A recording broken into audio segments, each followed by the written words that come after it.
Recognize this guy? Yes, that's right, it's every level 50 plus player that you've met in the last couple of weeks. A Bastion helmet with Class 6 additional armor, a Death Shadow and Condors, plus an AACPC with a Class 6 Cult Termite plate inside at the front, carrying either a 7.62 MDR or a 6 Spear. This represents the meta right now, the pieces of equipment that maximize your survival chance and kill potential without bringing any real downsides outside of cost. This severe lack of gear diversity in Tarkov's endgame then is a natural result of how the various systems fit together. So how did we get here, and how might we fix it?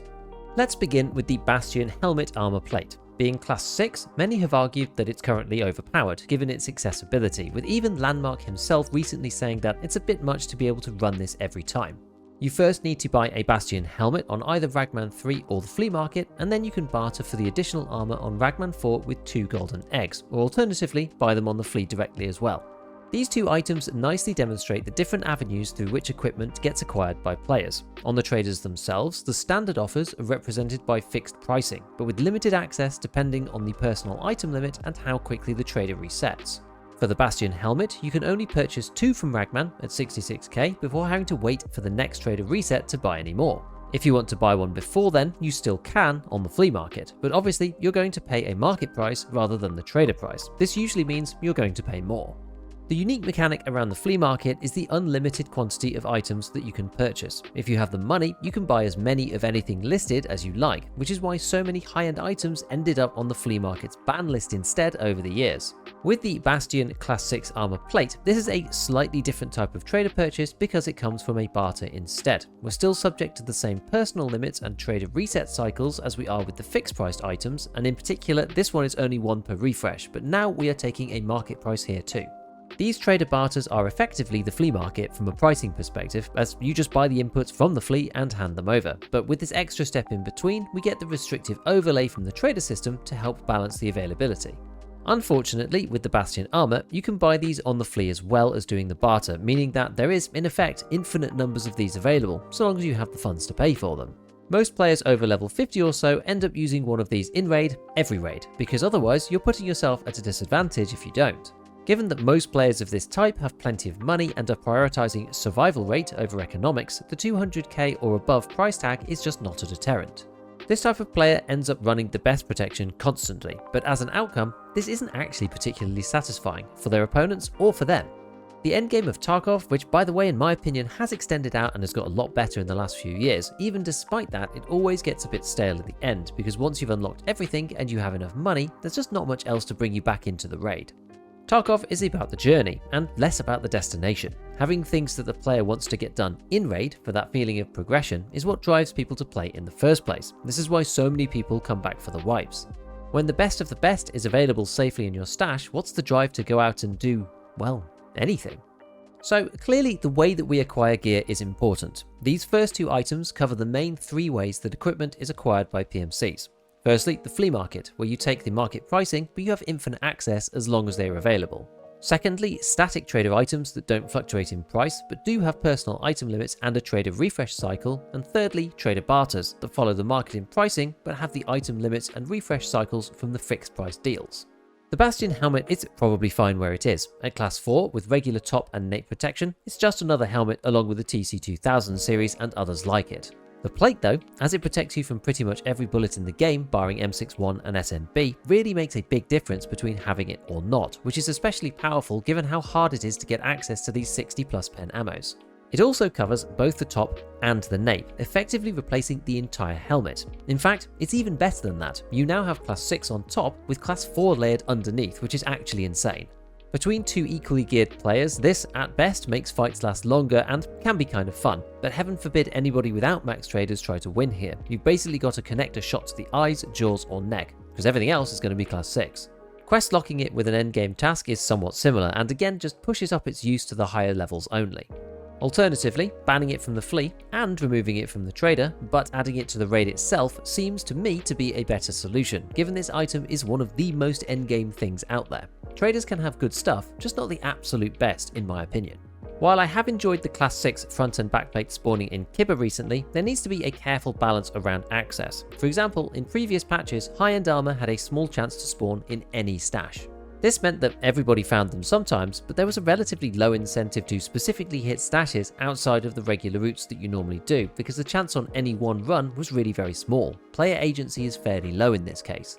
This reminds me a little bit of the boss spawn raid, with no actual mechanic to increase it or to trigger something. You just have to run the same raid over and over again and hope you get lucky. Conversely, when the good loot only spawns in one specific place, this turns that area into a crazy PvP hotspot, which locks out all but the best and most highly geared players, who end up with all the gear anyway because they can play more and are better, as well as having the extra gear advantage from this new find and raid only equipment. So although player agency is high in this scenario, one specific hotspot isn't accessible enough for a wide range of players to interact with the game properly. I personally think there should be a variety of spawns for items like the Bastion plate, and they should be varied enough that you can't farm for one item specifically, but generally get useful things from each location that you might want to use. Kibber is one good example of this right now, because you can get attachments, the Sig Spear, Class 6 plates, and other things that are generally useful, even if you don't find the specific item that you were looking for. If this was extended to some locked rooms and bosses as well, who had a chance to spawn things like the Bastion plate even in their bags, that would be a great reward for doing the work of taking them out when you do run into them. Certain common rooms or open areas could have a low but possible chance to spawn high-end items given their generally lower risk. Bosses could have a medium chance, and areas like Kibber the highest because they're going to be huge PvP hotspots, and this would allow the player to choose what type of activity they want to do for a chance to acquire the rarest stuff in the game. Next, let's look at the Death Shadow mask. This one is technically on the traders, but as you have to complete Lightkeeper's third quest, only a fraction of people will ever actually get there. However, because it is not banned on the flea market, anybody can buy one, and due to the overhauled flea market, the removal of find and raid requirements has increased the supply of these massively. Only a small number of people need to have access to this on the trader to start loads of them circulating around the flea. Imagine you have a Death Shadow on and you die. You're either getting it back in insurance, or the other player is going to take it from you. They will then either use it themselves or sell it back on the flea market to somebody else. This last part is now only possible with find and raid gone from the flea, and items can now go round and around, theoretically infinitely through the market. At least they stick around in the Tarkov economy for much longer than they did before. The Death Shadow does at least have durability, so eventually it will get broken, but as its material type is polymer, it nearly repairs back to full every time. It will need many cycles of getting hit over and over and over again before it becomes useless. The only ways out of the player economy now for items really are the sale to the traders if the price is higher, dying on labs and not getting looted, and AI scavs taking loot from your body before the server closes down. The Death Shadow is not a massive problem per se, but it does short-circuit some of Tarkov's basic principles of anyone can win against the geared guy. Class 2 on the face makes a death from buckshot much more unlikely, and anything lower than 9mm PST will begin to stop working too. The main reason though that endgame players use the Death Shadow is because it has no downsides. It works with headphones, helmets like the Bastion, and even the Condor Class 1 glasses work with it because it replaces the balaclava slot, and so it doesn't interrupt your vision. A similar situation arises with the CQCM. This one is also behind a Lightkeeper task, but available on the flea market too. It is class 4, so it's arguably more powerful than the Death Shadow, and it allows you to use headphones as well, but it's got some real downsides of having no protection on the nape hitbox, and it blocks the usage of other helmets.